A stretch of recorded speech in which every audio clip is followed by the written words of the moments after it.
Hi, welcome back. Junk from the trunk. What do I have this week? Made a trade.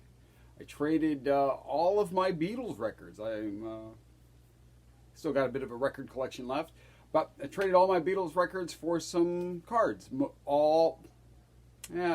were all graded mostly by Beckett, and I understand Beckett's a kind of a lesser tier. They tend to maybe put a grade or a grade and a half higher on cards than PSA does. It's primarily 1960 Topps baseball. There's two PSA cards in there, but they're football. I'm going to show you what I got here. I traded my whole Beatles collection. No Butcher cover, no first, second, or third state. I did have yesterday and today, but it was the regular cover.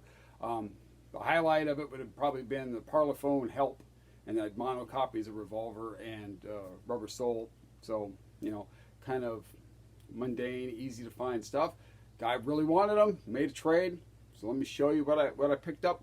Start with the football cards I picked up. And this is a PSA grade. This is 84 Topps, PSA 8, Jim Kelly, Houston Gamblers. Back in the day, that was when I watched USFL. This was my team, and I tried to watch a lot of USFL games back in those days. Me and my friend Jack, we were extremely into the league. Any time any sport, it didn't matter. If it was on TV, we were watching it. So picked this up. This is a PSA EX5. This is a 66 Joe Namath card.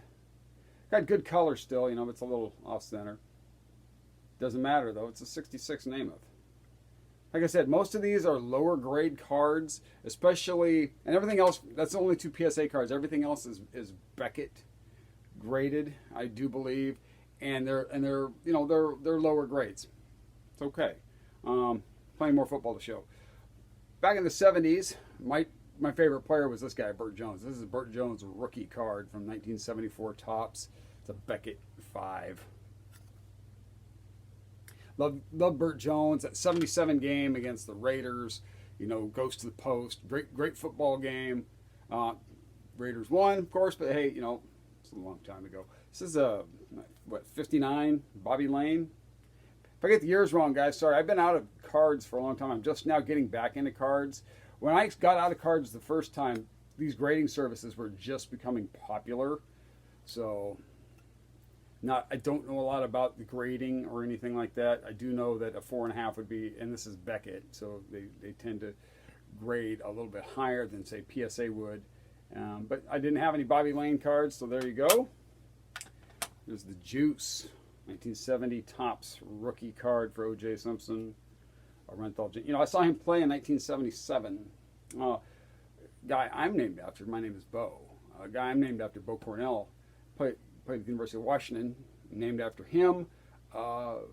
He was teammates with O.J. Simpson. He was a linebacker. He converted from being a fullback at the University of Washington to a linebacker in the NFL. I played 6-7 years, and they were teammates. So 77, the Bills came to town. It was the last game O.J. ever played as a Bill.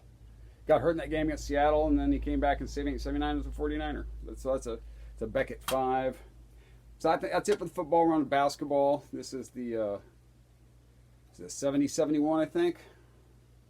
Will Chamberlain, 6.5. I like these tall boys. The 69-70 and the 70-71 are the tall boy series. Very cool cards. Second year, Pistol Pete Maravich. I also saw him play.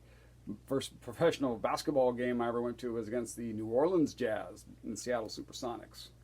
And both teams are going well. The Jazz are in Utah now, but the Sonics are in Oklahoma City. But those cities, although New Orleans has the team again. This is what, a 6.5? Beckett 6.5. 71-72 Maravich. I like this set too. I'm thinking about starting a 71-72 hockey set.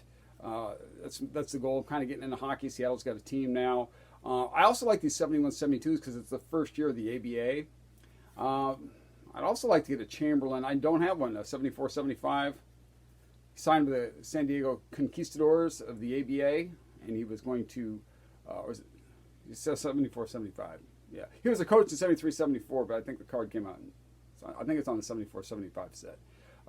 He was going to coach, or he was going to play, but the Lakers sued because he was still, back in those days when you left the league, you had to stop playing for a year, and it hadn't been a year or something like that. So he ended up being coach, the tallest coach, they said, in the smallest arena in the league.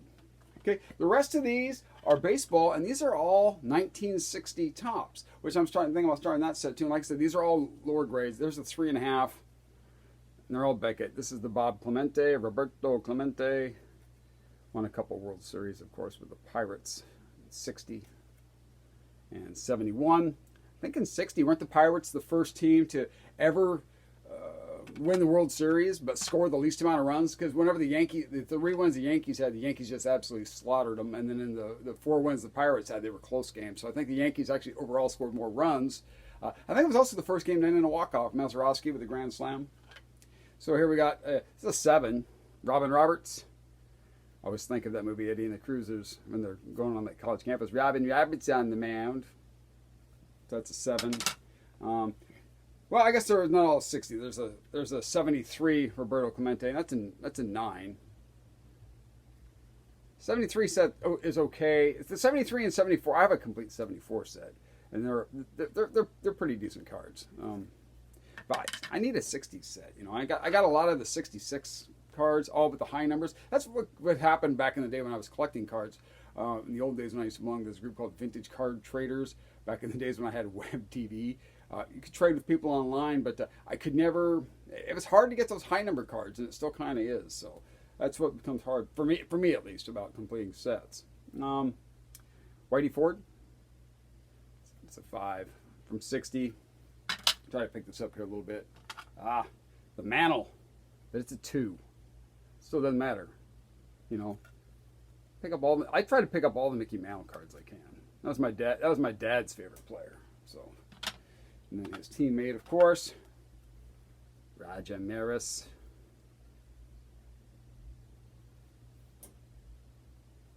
That's a 5. Beckett 5.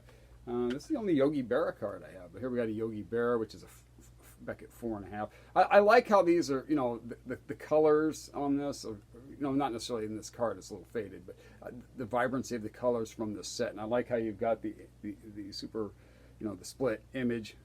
You know, kind of an action staged posed action shot and just a general shot of them in an empty stadium someplace. Sandy Koufax. That's a 4.5. Dad saw him pitch. Him and his dad, they took a bus in 1963 down and watched a 3-game set between the Braves and the Dodgers. So they saw Sandy, and saw Warren Spahn pitch too. Don Drysdale.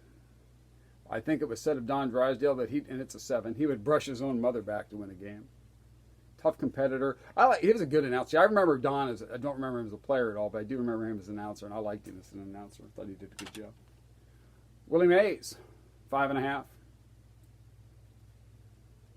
See, I know you guys are like, man, why are you showing baseball? We've seen all these cards before. Well, I'm just showing you what I got in a trade. You know, it's a 3. But Stan the Man usual, Stan the Man unusual. The late great Frank Robinson. Great power hitter. Reds and the Orioles. Rookie card, but it's a 1.5. Willie McCovey.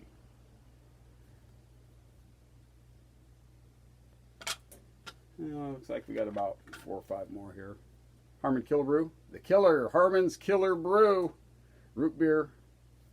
Used to make a lot of root beer back in the day. It looks like it's a 6. Classy guy here. Al Kaline. This is a 3. I think he demanded a pay cut because he'd had an off year. And the Tigers were like, no, you've kind of earned to at least maintain your salary, Mr. Kaline. So, the Hammer. Hank Aaron also recently passed. Still, to me, the home run king. You know. We won't get too off topic about the politics of, you know, performance-enhancing substances, but to me, Hank Aaron is still the home run king. Last but not least, Eddie Matthews. And there you go. That's what I got. So a slew of Beatles records for some graded cards, mostly lower grades, but, you know, to me it was worth it. You can always get those Beatle records back if I want, and to be honest with you, I don't want them back. So, anyhow, hey, thanks for popping by. I've got a sub now, so I'm telling you, if we ever get to 100, that Whalers pennant is we're gonna give it away. So we'll see. We'll see you guys next time. Bye.